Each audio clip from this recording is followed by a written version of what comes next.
আসসালামু আলাইকুম প্রিয় শিক্ষার্থীবৃন্দ, আশা করি তোমরা সবাই ভালো আছো, সুস্থ আছো। অবজেক্ট ওরিয়েন্টেড প্রোগ্রামিং সাবজেক্টের পঞ্চম লাইভ ক্লাসে তোমাদের শুভেচ্ছা জানাচ্ছি। আজকের ক্লাস উপস্থাপনায় আমি Mohammad Shakil Al Masum, instructor computer, Barishal polytechnic institute, Barishal. আজকে তোমাদেরকে পঞ্চম অধ্যায়টি দেখাবো। আমাদের পঞ্চম অধ্যায়ের নাম হচ্ছে understand decision making statements of C sharp.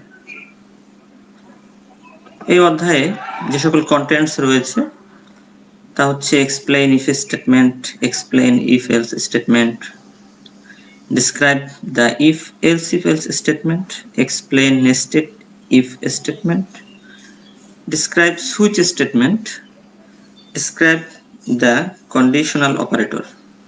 তাহলে আসো আমরা দেখি। আর হচ্ছে আমাদের এই চ্যাপ্টারটি কমপ্লিট হওয়ার পরে তোমরা if else, nested if else statement সম্পর্কে বিস্তারিত জানবে। এগুলো ব্যবহার করে তোমরা প্রোগ্রাম লিখতে পারবে। তোমরা সুইচ স্টেটমেন্ট সম্পর্কে জানবে। সুইচ স্টেটমেন্ট ব্যবহার করে তোমরা সি শার্প প্রোগ্রাম লিখতে পারবে। এছাড়াও তোমরা কন্ডিশনাল অপারেটর সম্পর্কে জানতে পারবে। শুরুতেই আমাদের জানা দরকার আসলে ডিসিশন মেকিং জিনিসটা কি। প্রোগ্রামিং এর ডিসিশন মেকিং বাস্তব জীবনের সিদ্ধান্ত গ্রহণের মতোই অনুরূপ। প্রোগ্রামিং এও কিছু শর্ত পূরণ হলে কোডের একটি নির্দিষ্ট ব্লক কার্যকর করা দরকার হয়। একটি প্রোগ্রামিং ল্যাঙ্গুয়েজ কিছু শর্তের ভিত্তিতে কন্ট্রোল স্টেটমেন্ট ব্যবহার করে প্রোগ্রাম নির্বাহের ফ্লো নিয়ন্ত্রণ করে। আমরা সি শার্প প্রোগ্রাম লিখতে গেলে আমাদের বিভিন্ন ধরনের কন্ডিশন অ্যাপ্লাই করতে হবে। এখন সেগুলোকে আমরা কিভাবে ব্যবহার করব? আমরা ডিসিশন মেকিং স্টেটমেন্টের সিনট্যাক্স, তার ব্যবহার বিধি জানলেই কিন্তু আমরা ওই সকল বিষয়গুলোকে আমাদের প্রোগ্রামে কিন্তু অ্যাপ্লাই করতে পারবো। বিভিন্ন প্রোগ্রামগুলোতে আমাদের বিভিন্ন ধরনের কন্ডিশন থাকে, সেই কন্ডিশন অ্যাপ্লাই করতে হয়। যে একটি কন্ডিশন যদি ট্রু হয় তাহলে তার অধীনের কোডগুলোকে নিয়ে কাজ করতে হয়, যদি ট্রু না হয় তাহলে অন্য কোড নিয়ে কাজ করবে। এই সকল বিষয়গুলোই। নিচে 5 ধরনের ডিসিশন মেকিং স্টেটমেন্ট রয়েছে: if statement, if else statement, if else statement, nested if else statement, switch statement. তা প্রথমেই আমরা দেখব যে ইফ স্টেটমেন্ট। ইফ স্টেটমেন্টের মধ্যে কি আছে? যদি কন্ডিশনটি যদি ট্রু হয় তাহলে ইফ এর অধীনে যে কোডগুলো রয়েছে সেগুলো কিন্তু কাজ করবে। সিনট্যাক্স এখানে ইফ, তারপর কি আছে? কন্ডিশন, তারপর কিন্তু একটি ব্র্যাকেট রয়েছে। এই ব্র্যাকেটের মধ্যে কি আছে? ইফ এর অধীনের কোডগুলো রয়েছে। যদি এই ইফ কন্ডিশনটি যদি ট্রু হয় তাহলেই কিন্তু তার অধীনের এই কোডগুলো কিন্তু করবে, এক্সিকিউট কিন্তু করবে। একটা ফ্লো চার্ট দেখি। ফ্লো চার্ট হচ্ছে গ্রাফিক্যাল রিপ্রেজেন্টেশন, যার মাধ্যমে আমরা এটাকে সহজভাবে উপস্থাপন করা যায়, সহজে বোঝা যায়। তাহলে কি? প্রথমে আমরা দেখব যে স্টার্ট, এটা হচ্ছে স্টার্ট হবে আমাদের। প্রথমে রয়েছে কন্ডিশন, এটা হচ্ছে কন্ডিশন সিম্বল। কন্ডিশনটি যদি ট্রু হয় তাহলে কি হবে? ইফ কোড কাজ করবে। আর যদি কন্ডিশনটি যদি ফলস হয় তাহলে কি হবে? ইফ এর পরে যে সকল কোডগুলো রয়েছে সেগুলো কিন্তু কাজ করবে। তারপর কি হবে? এন্ড হবে। আমরা ইফ স্টেটমেন্ট ব্যবহার করে একটি ছোট প্রোগ্রাম দেখি, তাহলে আমাদের বুঝতে আরো সুবিধা হবে। আমরা তো জানি এই সকল বিষয়গুলো আমরা কেন লিখি। ইউজিং সিস্টেম আমাদের লিখতে হবে, নেম স্পেসের একটি নাম দিতে হবে, ক্লাসের একটি নাম থাকবে, তারপরে আমরা কি লিখবো? পাবলিক স্ট্যাটিক ভয়েড মেইন লিখবো। তার অধীনে আমরা লিখলাম, আমরা একটি ভেরিয়েবল নিলাম যার মান কত? 10। এখানে আমরা কি ধরনের অপারেটর ব্যবহার করলাম? অ্যাসাইনমেন্ট অপারেটর, তাই না? আমরা গত অধ্যায়ে কিন্তু আমরা এটি সম্পর্কে কিন্তু পড়েছি। এরপরে আমরা লিখলাম ইফ কন্ডিশনের আমরা ব্যবহার শুরু করলাম। ইফ নাম্বার, এই যে NUM, এরপর কি লিখলাম আমরা? মডুলাস 2 ইকুয়াল টু কি? 0। তার মানে কি? এটাকে যদি 2 দিয়ে ভাগ করা হয় তাহলে কি হবে? ভাগশেষ যদি 0 হয় তাহলে কি হবে? কন্ডিশনটি ট্রু হবে। আমরা কিন্তু জানি যে 10 কে যদি 2 দিয়ে ভাগ করা হয় তাহলে কি তার ভাগশেষ আমরা কি পাবো? 0 পাবো। 0 ইকুয়াল টু 0, তার মানে কি? কন্ডিশনটি ট্রু। ট্রু হলে কি হবে? ইফ এর অধীনে এই যে স্টেটমেন্টটি রয়েছে, কোডটি রয়েছে, এটি কিন্তু কাজ করবে। এটা আমরা জানি যে এখানে আমরা একটি শুধুমাত্র স্টেটমেন্টটি ব্যবহার করেছি, এবার যেন এটি ট্রু হয় এভাবেই আমরা মান দিয়েছি, তাহলে আমরা আউটপুটে কি পাবো? It is even number. তাহলে তোমরা বুঝতে পেরেছো ইফ কিভাবে কাজ করে। এরপর আমরা দেখব যে এক্সপ্লেইন ইফ এলস স্টেটমেন্ট। আমরা ইফ এলস স্টেটমেন্ট সম্পর্কে দেখব। ইফ এলস স্টেটমেন্ট কিভাবে কাজ করে? ইফ এলস স্টেটমেন্ট ও কন্ডিশনটাকে চেক করে। যদি কন্ডিশন ট্রু হয় তাহলে ইফ এর অধীনে যে কোড থাকে সেটি কাজ করে, আর যদি ট্রু না হয় তাহলে কি হয়? এলস এর অধীনের কোডগুলো কাজ করে। আমরা সিনট্যাক্স দেখি। ইফ এর পরে কি রয়েছে? কন্ডিশন। কন্ডিশন যদি ট্রু হয় তাহলে কি হবে? ইফ এর অধীনের কোডগুলো কিন্তু এক্সিকিউট করবে। যদি এই কন্ডিশনটি যদি ফলস হয় তাহলে কি হবে? এলস এর অধীনে যে সকল কোডগুলো রয়েছে সেগুলো কিন্তু কাজ করবে। আমরা ফ্লো চার্ট দেখি। প্রথমে রয়েছে কন্ডিশন। এই কন্ডিশনটি এখানে, কন্ডিশনটি যদি ট্রু হয় তাহলে কি হবে? ইফ কোড কাজ করবে। কন্ডিশন যদি ফলস হয় তাহলে এলস কোড কাজ করবে। এরপরে অটোমেটিক্যালি আফটার ইফ এলস এর পরের যে সকল কোড রয়েছে সেগুলো কিন্তু এক্সিকিউট করবে। এরপরে ইফ যদি ট্রু হয় তবেও করবে, আবার যদি এলস কোড যদি কাজ করে তবেও কিন্তু করবে। এরপরে আমাদের এন্ড হবে। তাহলে আমরা কি বুঝতে পারলাম এখান থেকে? এখানে একটি কন্ডিশন থাকবে ইফ এলস এর ক্ষেত্রে। কন্ডিশন ট্রু হলে ইফ এর অধীনের কোড কাজ করবে, কন্ডিশন যদি ফলস হয় তাহলে কি করবে? এলস এর অধীনের কোড কাজ করবে। আমরা একটা এক্সাম্পল দেখি। আমরা তো এই সকল বিষয়গুলো জানি। আমরা এখানে নাম্বার, তার মান নিলাম কত? 11। এরপরে আমরা মডুলাস করলাম নাম্বারকে 2 দিয়ে। তাহলে আমরা ভাগশেষ জানি কি হয়? 11 কে 2 দিয়ে ভাগ দিলে ভাগশেষ কি থাকে? 1 থাকে কিন্তু। তাহলে 1 ইকুয়াল টু 0, এই কন্ডিশনটি কি হয়? কন্ডিশনটি কি ট্রু হয়? ট্রু হয় না, কিন্তু কন্ডিশনটি কি হবে? ফলস হবে। ফলস হলে কি হবে? এই লাইনটি কিন্তু কাজ করবে না, কাজ করবে কোনটা? এলস। তাহলে কি দেখাবে আমাদের আউটপুটে? It is odd number. এরপরে আমরা দেখব যে ডিসক্রাইব ইফ এলস স্টেটমেন্ট। এখানে কি হবে? এখানে অনেকগুলো কন্ডিশন থাকবে। যদি কোনো কন্ডিশনটা যদি মিলে যায় তাহলে কি হবে? সে তার অধীনের স্টেটমেন্টটি এক্সিকিউট হবে। আর যদি না মিলে যায় তাহলে কি হবে? তার অধীনে যে এলস থাকবে সেটিকে এক্সিকিউট করবে। আমরা সিনট্যাক্স দেখি। এখানে রয়েছে কি? If condition 1। আমাদের যে কন্ডিশন থাকবে প্রথমে কিন্তু সে চেক করবে কোনটি? প্রথম কন্ডিশনটি। যদি এটি ট্রু হয় তাহলে তার অধীনের কোডগুলো কাজ করবে। আবার যদি এটি ফলস হয় তাহলে কোথায় চলে আসবে? এলস ইফে চলে আসবে। কন্ডিশন 2 চেক করবে। কন্ডিশন 2 যদি ট্রু হয় তাহলে তার অধীনের কোড কাজ করবে। আবার যদি কন্ডিশন 2 যদি ফলস হয় তাহলে সে পরবর্তী এলস ইফে চলে আসবে। এখানে এসে সে পাবে কন্ডিশন 3। আবার কন্ডিশন 3 কে চেক করলে যদি এটি ট্রু হয় তাহলে কন্ডিশন 3 এর অধীনের কোডগুলোকে কাজ করবে। এরকম অনেকগুলো এলস ইফ থাকবে, আমরা ব্যবহার করতে পারবো। এরপরে যদি কোনো এলস ইফ যদি ট্রু না হয় তাহলে সে পরবর্তীতে এলস এ চলে আসবে। এলস এর অধীনে যে কোডগুলো রয়েছে সেটাকে কিন্তু এক্সিকিউট করবে। তার মানে কি? উপরের সবগুলো ইফ এলস যখন ফলস হবে তখনই সে শুধুমাত্র সর্বশেষের এলস এর অধীনের কোডগুলোকে এক্সিকিউট করবে। ফ্লো চার্ট ইফ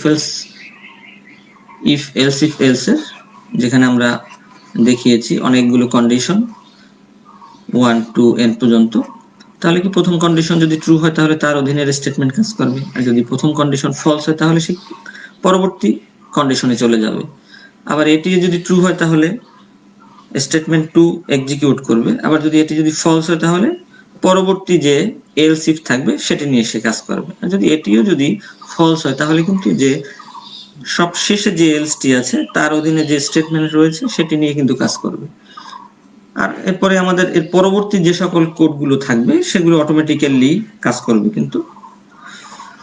আশা করি তোমরা ফ্লো চার্টটি বুঝতে পেরেছো। ফ্লো চার্ট দেখলে কিন্তু আমাদের বুঝতে অনেক সুবিধা হয়, সহজ হয়। কিন্তু আমরা ফ্লো চার্ট দেখলে কিন্তু আমাদের কনসেপ্টগুলো অনেক ক্লিয়ার হয়।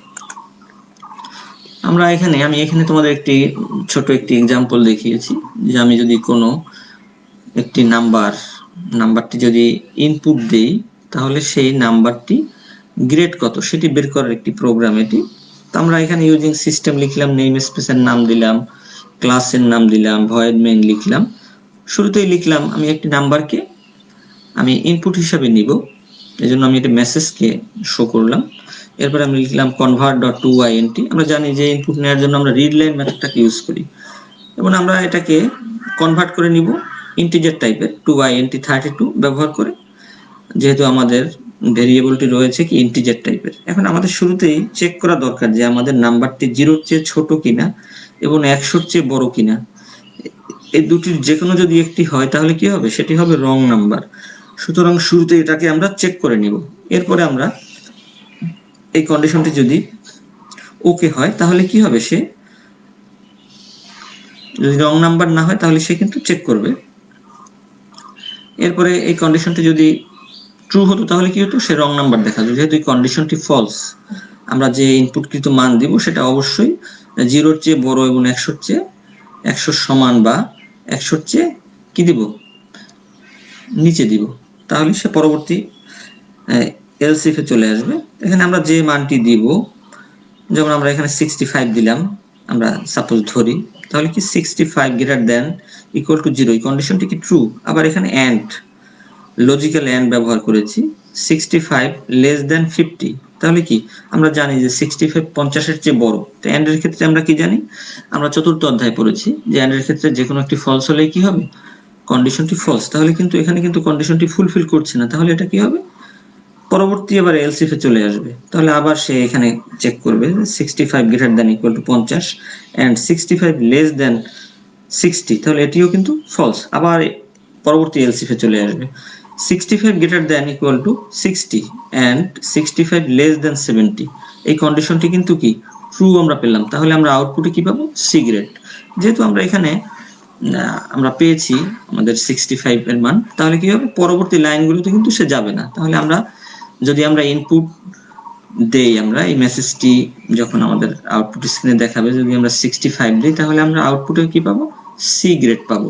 আমরা আউটপুট পাবো এটি সি গ্রেড।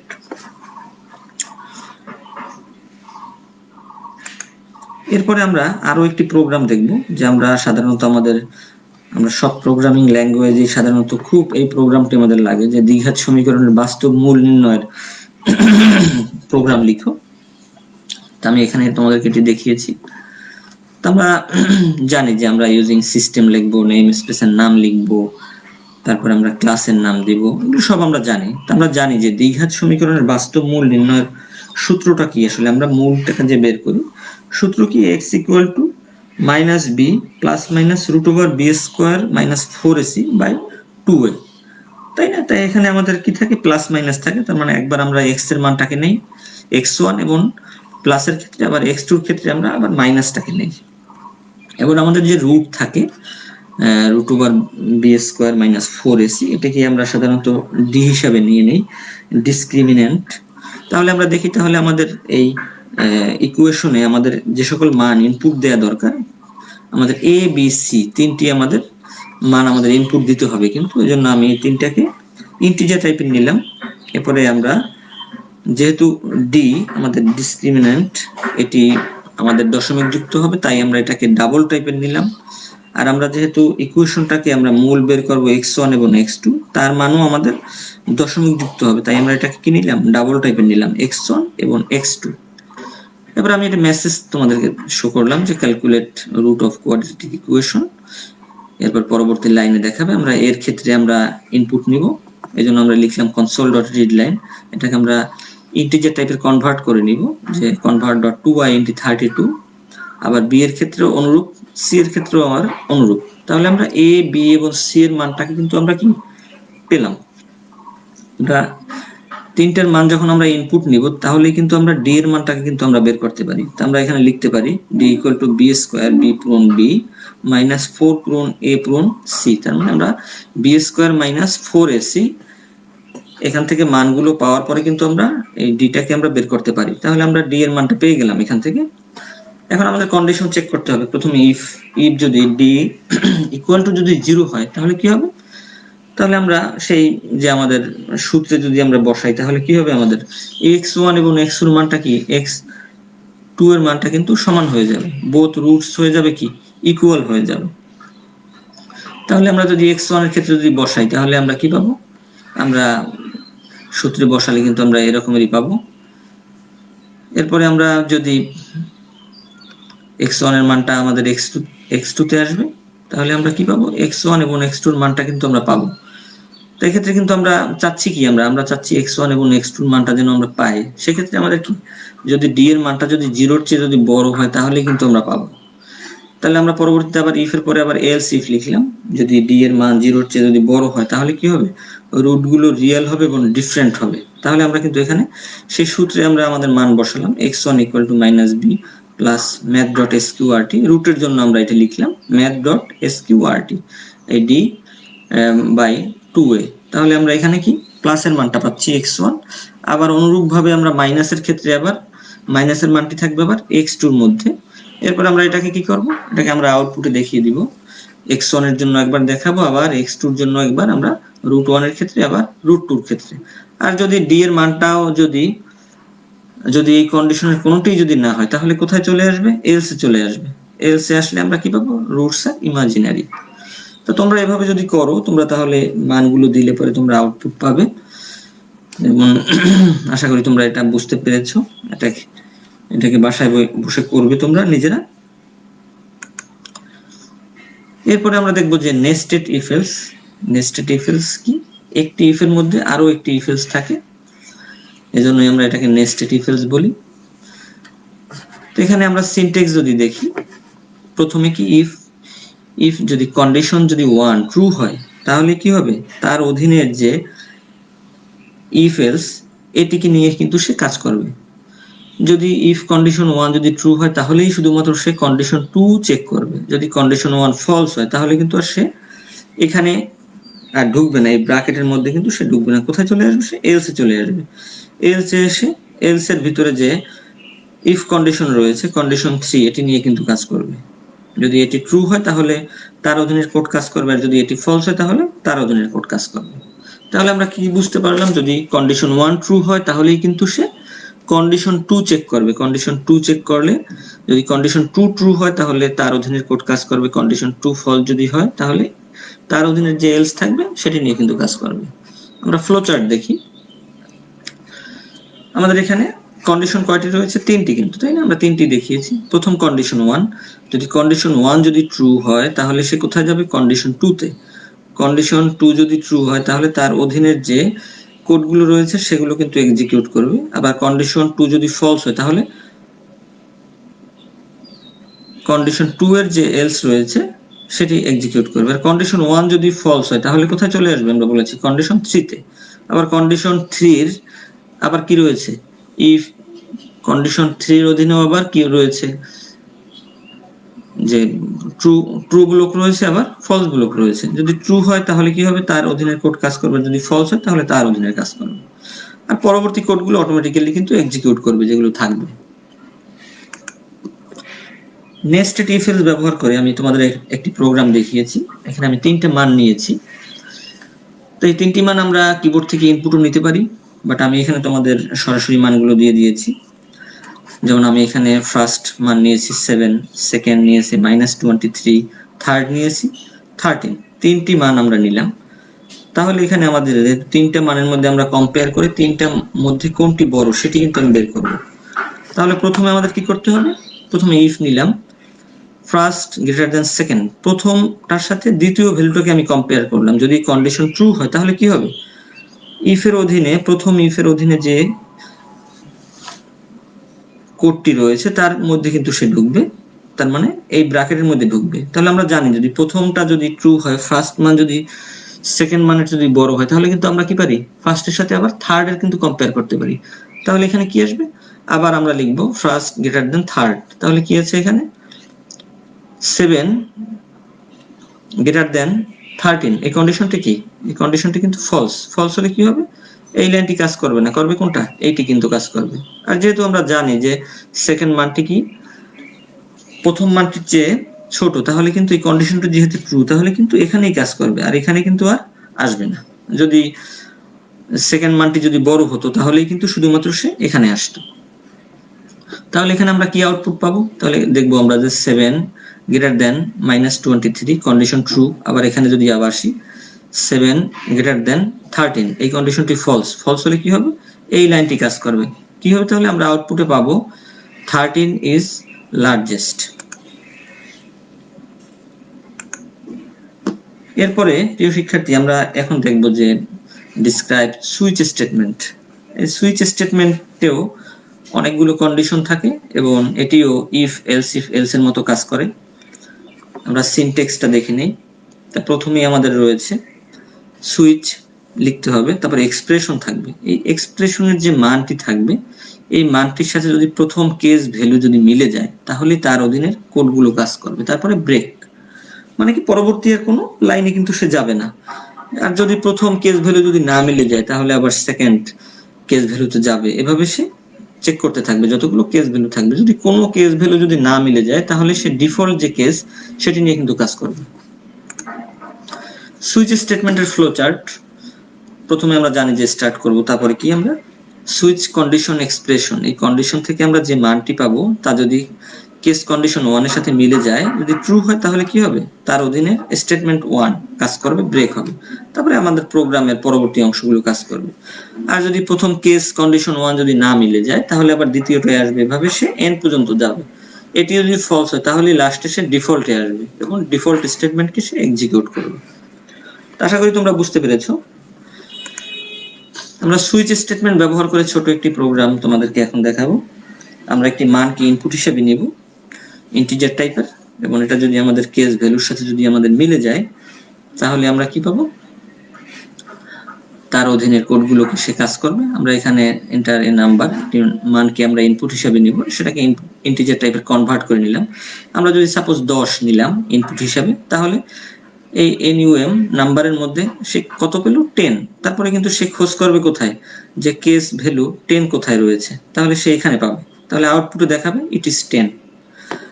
আর যদি আমরা যদি দেই 20 তাহলে সে আবার দেখাবে 20। আমরা যদি দেই 40 তাহলে কিন্তু সে 40 পাবে না। 40 না পেয়ে কিন্তু সে দেখাবে not 10, 20 or 30। সে লাস্টের এই মেসেজটি আমাদেরকে কিন্তু শো করবে। আমি তোমাদেরকে একটি প্রোগ্রাম এখানে দেখিয়েছি যে সুইচ স্টেটমেন্ট ব্যবহার করে কোনো একটি ক্যারেক্টার ভাওয়েল বা কনসোনেন্ট কিনা সেটি পরীক্ষা করা। আমি যেহেতু ক্যারেক্টার টাইপের নিয়ে কাজ করব, তাই আমি ক্যারেক্টার টাইপের একটি ভেরিয়েবল ডিক্লেয়ার করলাম ch, এবং এগুলোকে মেসেজ হিসেবে শো করলাম। এবং আমরা ইনপুট হিসেবে ক্যাপিটাল লেটার বা স্মল লেটারের আমরা দিব। এখানে আমি প্রথমে লিখলাম, আমরা console.read লাইনের মাধ্যমে আমরা ইনপুট নিব। এটাকে আমরা কনভার্ট করলাম কি টু লোয়ার। আমরা যদি বড় হাতেরও ক্যারেক্টার লিখি এটাকে কিন্তু সে ছোট হাতের কনভার্ট করে নিবে। কনভার্ট করে এটাকে ক্যারেক্টার টাইপের কনভার্ট করে আমাদের ক্যারেক্টারে রাখবে। তো আমরা যে কোনো একটি মানকে যদি আমরা ক্যারেক্টারকে ইনপুট হিসেবে নেই তাহলে সে সেই মানটি এখানে আনবে। এখানে আনার পরে যদি আমরা এ দেই ইনপুট, তাহলে সে কোথায় এ আছে সেটাকে কিন্তু খুঁজতে থাকবে। তাহলে দেখবে যে এখানে এ পাওয়া গেছে। এ পাওয়া গেলে সে কি করবে? সে এই লাইনটিকে এক্সিকিউট করবে। আমরা যদি দেই কে সাপোজ এখানে ইনপুট, তাহলে কিন্তু এখানে সে কোনোটাই পাবে না। A I O U E এর মধ্যে কোনোটাই পাবে না। সে কিন্তু আমাদের আউটপুটে দেখাবে কি? ভাওয়েল। আমরা জানি যে আমরা নট ভাওয়েল দেখাবে, তাহলে তার মানে কি এটা কনসোনেন্ট।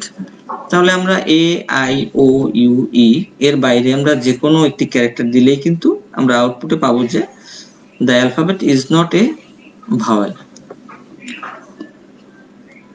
তোমরা বাসায় বসে করলে কিন্তু এই প্রোগ্রামটি বুঝতে পারবে। তো এখানে আমি আরেকটি প্রোগ্রাম তোমাদের সুইচ স্টেটমেন্ট ব্যবহার করে দেখিয়েছি যে আমরা জানি আমাদের সপ্তাহে 7 দিন, তাই না? আমরা 7 দিনের যদি আমরা যে কোনো ডেকে আমরা যদি ইনপুট দেই এবং সেই ডের নাম কি সেটা আমাদের দেখাবে আউটপুটে মূলত। তো আমরা এই সকল লাইনগুলো আমরা জানি যে আমরা ইন্টিজার টাইপের একটি ডে নিলাম, ইন্টিজার টাইপের নিলাম, এগুলোকে আমরা আউটপুটে দেখিয়ে দিলাম। আমরা যদি আমরা ডে নাম্বার এটাকে আমরা ইনপুট হিসেবে নিলাম console.read লাইনের মাধ্যমে, এটাকে আবার আমরা ইন্টিজারে কনভার্ট করে নিলাম। তাহলে আমরা সাপোজ যদি 1 থেকে 7 এর মধ্যে আমরা যদি দেই, তাহলে আমরা যদি এখানে যদি 1 দেই তাহলে সে কেস ভ্যালু কি পাবে? 1 পাবে। আমাদের আউটপুটে দেখাবে স্যাটারডে। আর আমরা যদি দেই 7 দেই তাহলে আবার ফ্রাইডে পাবো। আমরা যদি 8 দেই তাহলে আমাদের আউটপুটে দেখাবে কি? Invalid day number. তোমরা বাসায় বসে এই ধরনের প্রোগ্রাম করলে কি হবে? তোমাদের কনসেপ্টগুলো ক্লিয়ার হবে, তোমরা ভালোভাবে বুঝতে পারবে। এই জন্য এই উদাহরণগুলো দেখানো। এরপর দেখবো যে ডিসক্রাইব দ্য কন্ডিশনাল অপারেটর, এই প্রশ্নবোধক এবং কোলন। এই দুটি অপারেটরকে আসলে কন্ডিশনাল অপারেটর বলে। এখানে সিনট্যাক্স দেওয়া রয়েছে যে এক্সপ্রেশন 1, তারপরে প্রশ্নবোধক, তারপরে এক্সপ্রেশন 2, তারপরে ক্লোন, তারপরে এক্সপ্রেশন 3। আসলে সিনট্যাক্সটা এরকমই। তো আমরা এই x এর মান যদি নেই 20, y এর মান যদি নেই 10, তারপরে আমরা এই এক্সপ্রেশনটিকে আমরা দেখাতে চাই যে x গ্রেটার দেন y, প্রথম এক্সপ্রেশন 1, তারপর প্রশ্নবোধক, তারপরে এক্সপ্রেশন 2, তারপর ক্লোন এক্সপ্রেশন 3। আমরা এই ক্ষেত্রে জানি যে এক্সপ্রেশন 1 যদি ট্রু হয় তাহলে এক্সপ্রেশন 2 এর মানটাই আসলে আমাদের টোটাল এক্সপ্রেশনের মান হয়। তাহলে এখানে যেহেতু আমরা দেখতে পাচ্ছি 20 গ্রেটার দেন 10, এই কন্ডিশনটি সত্যি, তাহলে আমরা আউটপুটে কিন্তু পাবো 20 পাবো, x এর মানটি আমরা পাবো। তোমাদের কিছু বাড়ির কাজ দেয়া রয়েছে, যে আমি তোমাদের ফ্লো চার্ট গুলো তোমরা লিখবে, তারপরে সিনট্যাক্স গুলো লিখবে, এগুলো খুব দরকার। এগুলো বারবার পড়বে বাসায় বসে এবং এগুলো খাতায় লিখবে। এরপরে তোমরা এগুলো ব্যবহার করে প্রোগ্রাম লিখবে। আমি যে সকল প্রোগ্রাম দেখিয়েছি তার বাইরে তোমরা প্রোগ্রাম লেখার চেষ্টা করবে, ভিন্ন ভিন্ন প্রোগ্রাম লিখবে, তাহলে তোমাদের ধারণা আরো তৈরি হবে। তোমরা সুইচ স্টেটমেন্ট ব্যবহার করে তোমরা ফ্লো চার্ট লিখবে, তারপর তার সিনট্যাক্স লিখবে, সুইচ স্টেটমেন্ট ব্যবহার করে তোমরা প্রোগ্রাম লিখবে, কন্ডিশনাল অপারেটর ব্যবহার করে তোমরা প্রোগ্রাম লিখবে। তো এই সকল প্রোগ্রামগুলো এবং তোমরা এই সকল প্রশ্নের উত্তরগুলো তোমরা খাতায় লিপিবদ্ধ করবে। তোমাদের শ্রেণীর শিক্ষক তিনি দেখবে। যেহেতু এই অধ্যায়টি অনেক গুরুত্বপূর্ণ এবং আমরা যখন একটি প্রোগ্রাম লিখি বড় ধরনের, বা আমরা যখন ভবিষ্যতে তোমরা যখন সফটওয়্যার ডেভেলপ করবে, তখন প্রতি ক্ষেত্রেই কিন্তু তোমাদের এই সকল এই স্টেটমেন্টগুলো কিন্তু লাগবে। সুতরাং এগুলো সম্পর্কে তোমাদের খুব স্বচ্ছ ধারণা থাকাটা খুবই জরুরি এবং খুবই গুরুত্বপূর্ণ। এবং এই অধ্যায়টি আমি বলবো যে খুবই গুরুত্বপূর্ণ প্রোগ্রামিং শেখার জন্য। কারণ তোমরা যদি ভালো প্রোগ্রামার হতে পারো তাহলে কিন্তু তোমাদের ভবিষ্যৎটি অনেক উজ্জ্বল। সুতরাং তোমরা ভালো প্রোগ্রামার হতে চাইলে এই সকল বিষয়গুলো বারবার প্র্যাকটিস করবে এবং এগুলো শিখবে, তাহলে তোমরা ভবিষ্যতে অনেক এগোতে পারবে বলে আমি আশা রাখি। তোমাদের কোনো প্রশ্ন থাকলে তোমরা আমাকে কমেন্ট বক্সে জানাতে পারো, তোমরা ইমেইল করতে পারো। আশা করি তোমরা প্রশ্ন করবে। তোমরা যদি এই ভিডিওটি পুনরায় দেখতে চাও, জাতীয় দক্ষতা বাতায়ন তার যে ওয়েবসাইট, এখানে তোমরা পাবে www.skills.gov.bd, অথবা দক্ষতা বাতায়নের ফেসবুক পেজেও তোমরা এটা দেখতে পারবে। আমাদের সাথে থাকার জন্য তোমাদের অনেক ধন্যবাদ। তোমরা ভালো থাকবে, সুস্থ থাকবে এবং তোমরা এই যে সময়টিতে এই সময়টাকে তোমরা কাজে লাগাবে। এবং আমি মনে করি যে প্রোগ্রামিং প্র্যাকটিস করার জন্য এই সময়টা, এরকমের সময় আসলে তোমরা পেয়েছো, এই সময়টাকে তোমরা যদি সঠিকভাবে কাজে যদি লাগাতে পারো তাহলে কিন্তু তোমরা প্রোগ্রামিং অনেক দক্ষ হবে। তো তোমাদের দক্ষতা অর্জন করাটা খুবই জরুরি কিন্তু। সুতরাং তোমরা প্র্যাকটিস করো, প্র্যাকটিস করলে কিন্তু তোমাদের দক্ষতা বাড়বে। আশা করি তোমরা সবাই ভালো থাকবে, সুস্থ থাকবে, এই শুভ কামনায় আজকের মতো এখানেই। ধন্যবাদ সবাইকে।